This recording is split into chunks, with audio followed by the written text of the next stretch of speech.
보물이 되는 지식을 찾아 떠납니다. 펼쳐라 보물지도! 네, 우리가 의사소통하는 방법에는 정말 여러 가지 방법이 있습니다. 그 가운데 대표적인 게 말하기와 글쓰기 아닌가 싶거든요.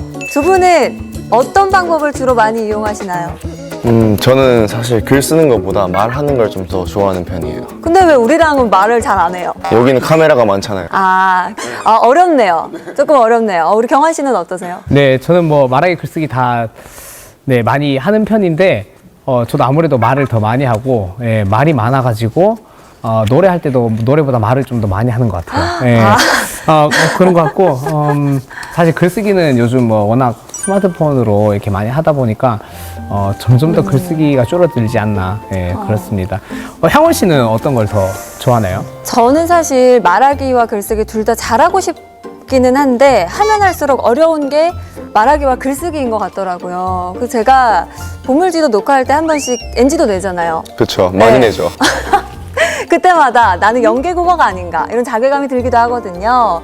근데 오늘 모실 선장님께서는 말하기와 글쓰기의 달인이십니다. 아마 오늘 많은 도움을 받을 수 있을 것 같은데 바로 모셔보도록 하겠습니다. 선장님 나와주세요. 네, 반갑습니다. 네.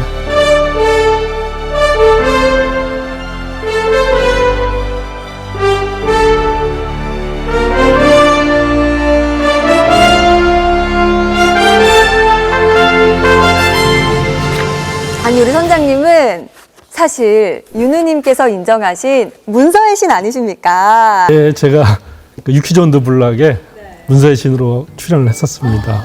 대통령의 메시지를 작성한 청와대 행정관 출신 문서의 신 백승권 대표님이십니다. 아유, 안녕하십니까? 예, 반갑습니다. 예, 반갑습니다.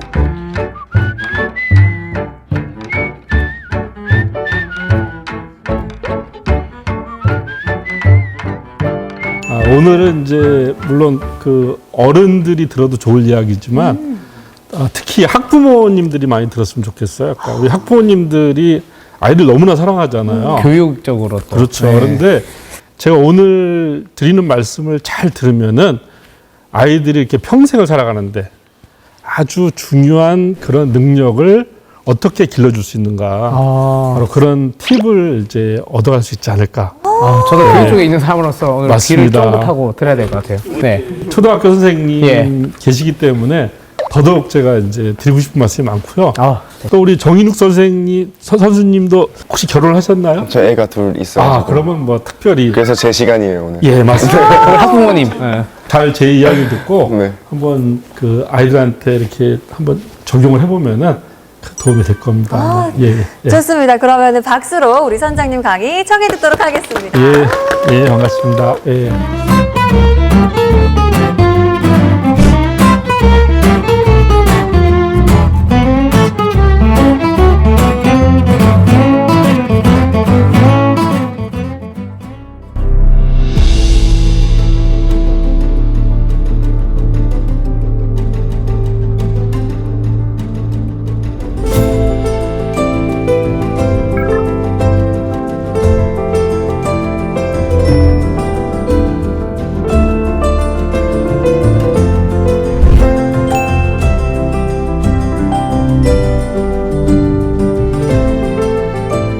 오늘 이제 그 제가 드릴 말씀은 아이들이 이제 별로 좋아하지 않는 것들입니다. 일단 아이들이 책 읽는 거 좋아하지 않잖아요, 그죠?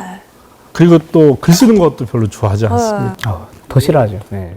말 시키면 잘 말 안 하잖아요. 네. 근데 사실 좋아하진 않지만 살아가는데 또 필요한 게 읽기, 쓰기, 말하기가 아닌가. 그래서 읽기, 쓰기, 말하기에 대한 그 어떤 비결이라고 할까? 또 저도 이제 두 딸을 키워본 아빠로서 제 경험의 이야기를 한번 같이 섞어서 한번 여러분들한테 말씀을 드리려고 합니다.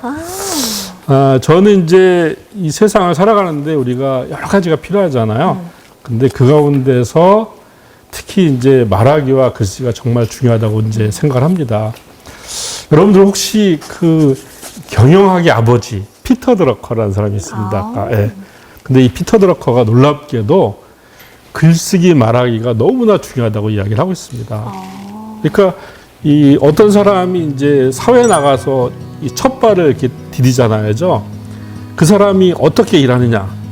그 평가가 무엇로 이루어지냐면은 말과 글로서 표현하는 능력에 따라서 그 사람의 평가가 결정된다는 거예요. 또 하나는 이게 지위가 상승하면 상승할수록 말하기와 글쓰기의 능력이 더 중요해진다는 거죠. 그리고 또 큰 회사 같은 경우는 이 말하기 글쓰기의 능력만으로도 그 사람이 최고의 리더에 올라갈 수 있다고 이야기하고 있어요. 그만큼 이제 중요하다고 이렇게 볼 수가 있는 것이죠. 또 세계에서 가장 큰 온라인 쇼핑몰 아마존. 맞습니다. 아마존을 또 이렇게 창업했던 제프리 베이조스는 글쓰기가 사고력을 개발하는 전부라고 이야기를 하고 있어요. 이렇게 이제 우리가 그냥 이름만 들어도 알 수 있는 세계적 리더들이 이 글쓰기와 말하기의 중요성을 강조를 하고 있어요. 근데 제가 이제 왜 글쓰기와 말하기가 중요한지를 한번 또 다른 버전으로 한번 말씀드리려고 합니다. 이런 겁니다. 그러니까 아이들 물론 그 학과 공부를 잘해서 좋은 대학을 가는 것도 참 중요하지만 어찌 보면 그 못지않게 중요한 것이 바로 말하기 글쓰기 능력을 심어주는 겁니다. 또 사실 말하기 글쓰기를 잘해야 아이들이 학과 공부를 잘해야 할까. 요즘에 왜 문해력 얘기 많이 하지 않습니까? 네. 뭐 영어로 리터러시라고 하는데 요즘에 사실 수학 문제도 다 문해력이 있어야 풀 수 있어요. 맞아요. 네. 문제 이해를 해야 되니까. 예, 그냥 이 계산 잘한다고 이렇게 수학 문제 푸는 게 아니라 지문 그 시험 문제 지문을 잘 읽어야만이 수학 문제 잘 풀 수 있잖아요. 그죠? 문장제 문제 여기. 예, 요즘에 또 우리나라 시험이 막 이렇게 말을 꽈요. 맞아요. 맞아요. 꽈서 정말 어렵고 헷갈리게 만들잖아요. 그죠? 네. 근데 이렇게 꼬고 헷갈리게 만들어도 거기에 흔들리지 않고 딱 출제 의도를 파악할 수 있는 문해력이 있어야만이 결국은 아이들이 시험도 잘 볼 수가 있어요. 아까. 결국 이거는 이제 뭐 이렇게 학과 공부 혹은 좋은 대학을 진학하는 것과 분리된 문제가 아닙니다. 같은 문제인데 그럼에도 불구하고 우리가 이 바로 말하기 글쓰기 부분을 더 신경을 쓰고 바로 그걸 잘함으로써 아이들이 이 학과 공부도 잘하고 원하는 대학을 갈 수 있고 또 대학을 나와서 어떤 상황을 만나더라도 잘할 수 있는 그런 아이로 성장시키기 위해서 우리가 말하기 글쓰기를 이제 잘 해야 되는 것이죠. 그러니까. 예.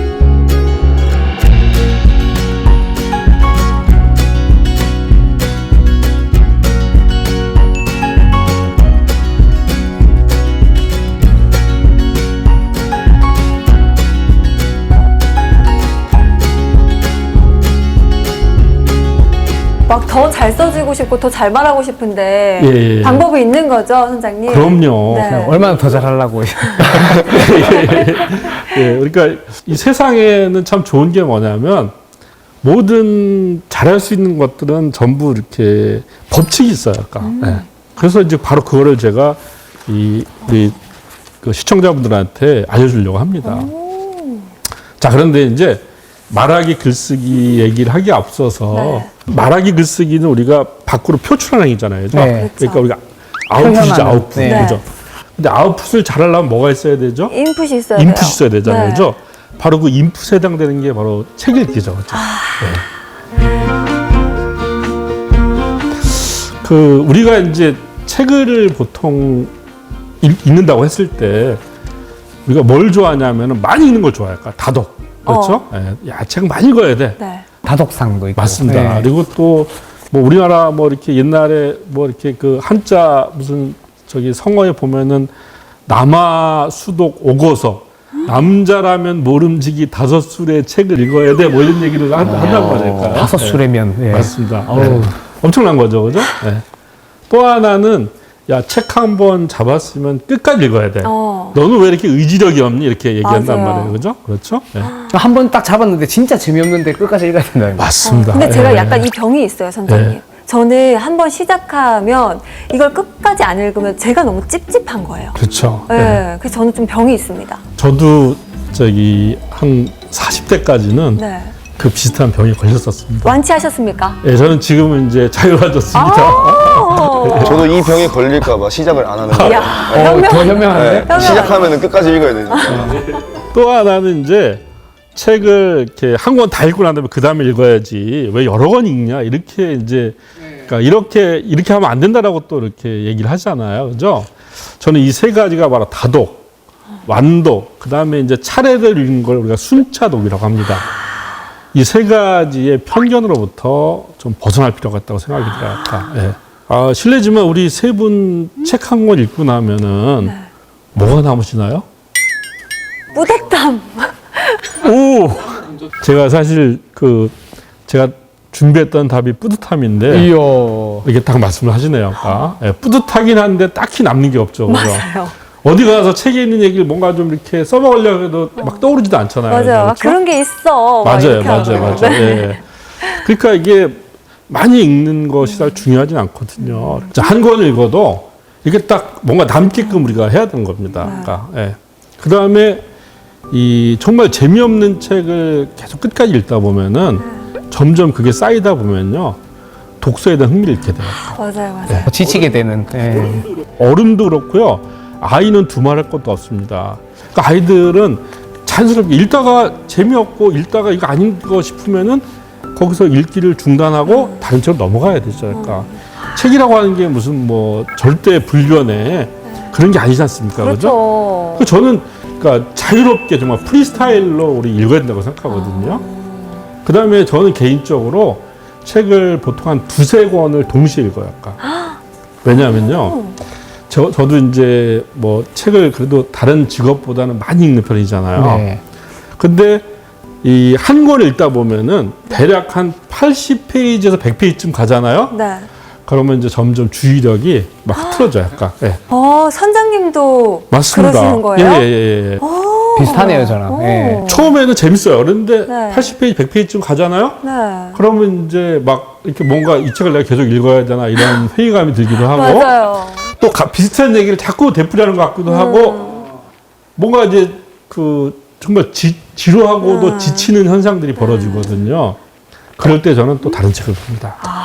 그럼 그 책도 또 마찬가지로 또 80페이지, 100페이지쯤 갔을 때 그런 현상들이 벌어지겠죠. 그죠? 그럼 또 다른 책을 또 봐요. 그리고 다시 이제 그 책도 그럴 때는 처음에 읽었던 책을 또 옵니다. 이러면은 신기하게도 그 지겨웠던 책들이 그렇게 한 두 권을 거치고 오잖아? 그럼 또 재밌어져, 약간. 그러니까 정주행을 하지 않고 좀 이거 보다가 이거 보다가 예, 다시 맞습니다. 오는. 예, 그렇죠. 그리고 또 재밌는 거는 이렇게 우연히 이제 뭐 한 두세 권을 같이 보잖아요. 이렇게 두세 권을 같이 본 거가 이 비슷한 시간대에 내용이 겹치면서 머릿속에서 어떤 융합. 우리가 이제 이 되게 이질적인 정보들이 결합해서 생기는 그런 융합 현상 같은 것도 일어나요. 그래서 저는 그러니까 많이 읽어야 된다는 여기 이렇게 그 고정관념, 그 다음에 끝까지 읽어야 되는 고정관념, 순서대로 읽어야 된다는 고정관념부터 벗어날 필요가 있는 것이죠. 그러니까 한마디로 프리스타일로 읽을 필요가 있다는 겁니다. 이건 이제 이 학부모님들한테 드리는 말씀이기도 하고 학부모님들이 아이들한테도 그렇게 해줄 필요가 있다는 거예요. 약간. 그러니까 다독, 완독, 순차독 이 예. 강박은 버려라. 그렇죠. 버려라. 예, 맞습니다. 예. 우리 그 책을 읽는 거는 사람을 만나는 것과 비슷해요. 그러니까 우리 사람 만날 때 어떻습니까? 끌리는 대로 만나잖아요. 그죠? 네? 끌리는 대로 만나잖아요. 예. 여러 명을 막 이렇게요? 그러니까 이제 꼭 연애만이 아니라 죄송합니다. 왜 교제만을 생각을 하고? 죄송합니다. 그러니까 이 관계라고 하는 건 뭐 연애도 있지만 그렇죠, 뭐 그렇죠. 친구나 다양한 관계가 그렇지요. 있잖아요. 그런데 맞습니다. 이게 마음이 끌리는 사람도 있지 않습니까? 네. 하다 보면은 끌리는 사람과 더 자주 만나고 이렇게 되는 것처럼 책도 그렇게 할 필요가 있다는 거예요. 약간. 예. 친구처럼. 그렇죠. 친구처럼 만날 필요가 있어요. 맞아요. 그 영국의 이제 철학자 중에서 프란시스 베이컨이라는 사람이 있습니다. 베이커리. 예, 베이커리가 아니라 베이컨입니다. 물론 베이컨도 약간 음식을 이렇게 떠올리게 만들죠. 그죠? 둘 다 좋습니다. 예. 이 사람이 이렇게 얘기하고 있습니다. 어떤 책은 맛보고, 어떤 책은 삼키고, 어떤 책은 잘 씹어서 소화해야 한다고 이렇게 이야기하고 있어요. 베이컨 맞네요. 예. 그래서 책이라고 하는 건 이렇게 해야 되는구나. 이렇게 생각하면 좋을 것 같아요.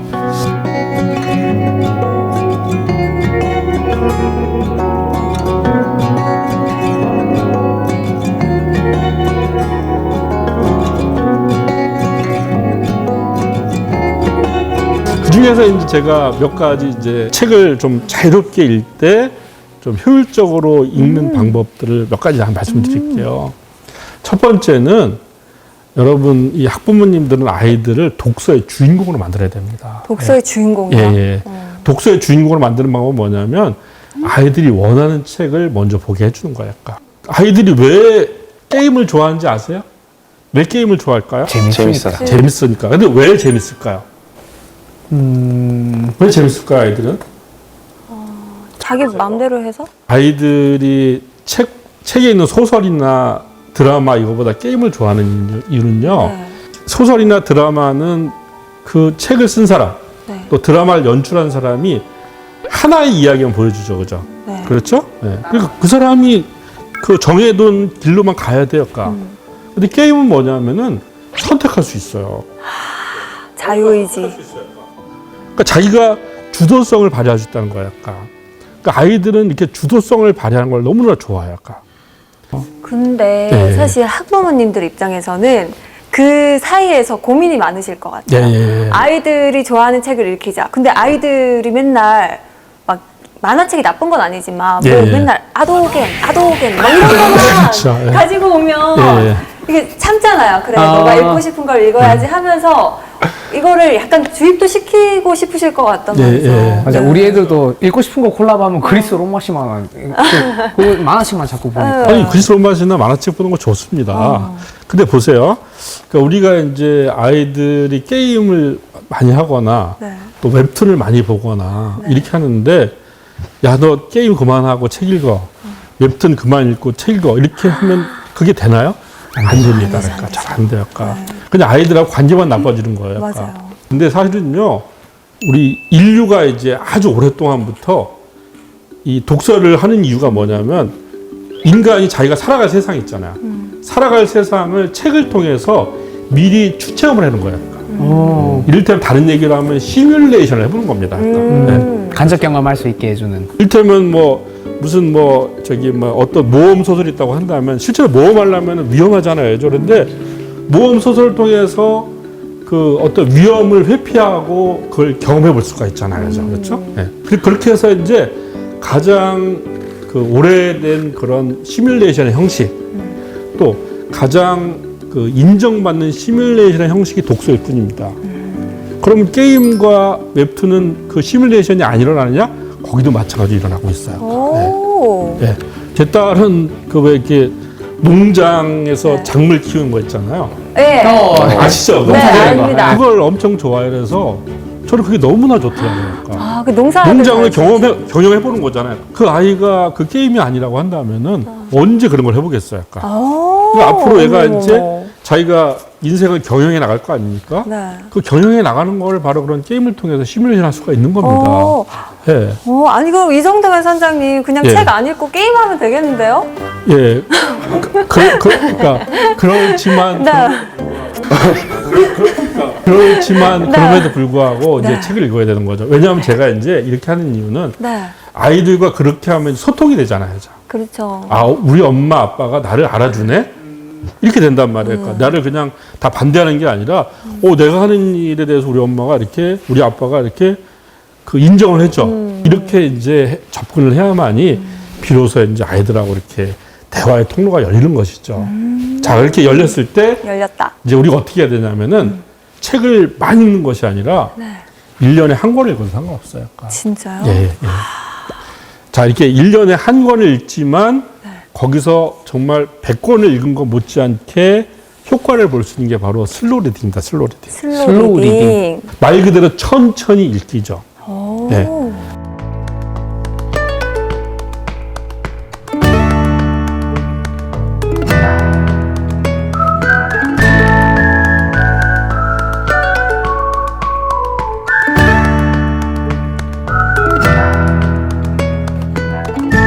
근데 이 슬로우 리딩을 그러면 부모님이 이거 우리가 할 수 있는 거야 이렇게 생각할 수 있잖아요. 네. 그죠? 다 할 수 있어요. 자, 그냥 책을 아이들이 이제 좋아하는 책을 하나 골라요. 그죠? 네. 그러니까 제가 한번 예를 한번 들어볼게요. 네. 그 로알드 달이라고 그 아마 이제 이 학부모님들은 많이 알 겁니다. 그 이렇게 유명한 아이들이 좋아하는 소설가인데 그 사람이 쓴 이제 그 마틸다라고 하는 이제 소설을 읽는단 말이에요. 그죠? 거기에 보면 이런 게 나와요. 막 메뚜기 얘기가 나온단 말이에요. 그죠? 메뚜기 얘기가 나옵니다. 할까? 그리고 매미 얘기가 나갈까? 그러면은 이 메뚜기와 매미에 관련된 얘기들을 어떻게 하면 좋을까요? 스마트로 찾아보는 거니까. 그러니까 매미는 땅 속에서 몇 년간 잠을 자잖아요, 그죠? 그랬다가 지상으로 올라와서 불과 한두 달 사나요? 2주 정도로. 네, 2주 정도 살고 그 다음에 번식을 하고 이렇게 사라지잖아요, 그죠? 그러니까 그 책에 나와 있는 내용들을 하나하나 곱씹어 보는 겁니다. 근데 요즘에 좋은 건 뭐냐면 스마트폰을 치면 다 나와요. 그렇죠. 그렇죠. 그래서 아이들한테 같이 하는 거예요. 야, 너 한번 매미의 일생에 대해서 네가 한번 찾아봐. 그럼 아이가 스마트폰으로 매미 일생 치잖아요. 네. 그러면 나오죠. 매미 일생에 대해서 제한주가 다 나오잖아요. 그러면 한번 읽어볼래? 하는 겁니다. 그러니까 읽는 건 서너 페이지지만 그 서너 페이지와 관련된 많은 정보들을 아이들과 부모가 같이 알아보는 거예요. 그러면 아이들이 너무 재밌어요.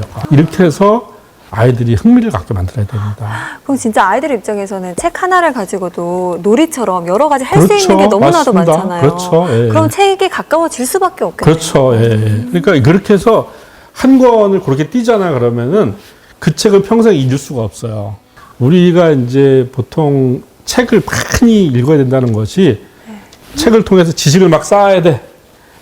이렇게 생각하잖아요. 근데 지식을 그냥 쌓아두는 거는 별로 의미가 없습니다. 활용이 안 돼요. 이 쌓아둔 지식을 연결하는 힘, 그걸 소화하는 능력이 바로 메타인지 능력이거든요.